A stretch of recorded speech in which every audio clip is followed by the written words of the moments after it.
కొంచెం అబ్జర్వ్ చేయండి, దండం పెట్టి వచ్చకుండా. వాటి వెనక వాళ్ళకి ఫిలాసఫీ ఉంటుంది. కుడి చెవికి మకర కుండలం.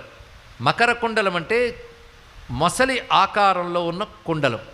ఇది పురుష ఆకృతులకు ఉంటుంది. తాటంకము చెవి కమ్మలంటాం, అది స్త్రీకి ఉంటుంది. ఇది చిత్రం ఏంటంటే కుడి చెవికి మకర కుండలం, ఎడమ చెవికి తాటంకం ఉంది ఇక్కడ. అమ్మ అక్కడ చూస్తే ఇద్దరు కనబడ్డారు, కనుక సంసారం అనుకున్నాం. కనుక ఇక్కడికి వచ్చేటప్పుడు కల్లా ఇద్దరు కలిసి ఒకటే కనబడ్డారు. కనుక ఈయన దక్షిణామూర్తి అని మగాడు అందామా, దక్షిణామూర్తిగా ఉన్నది అమ్మవారు అందామా? అమ్మవారే అన్నారు, దక్షిణామూర్తి రూపిణి అన్నారు ఇక్కడ. ఇప్పుడు శివుడు దక్షిణామూర్తి, అమ్మవారి దక్షిణామూర్తి, ఇద్దరు కలిసి అన్నది గుర్తుపెట్టుకోవాలి ఇక్కడ.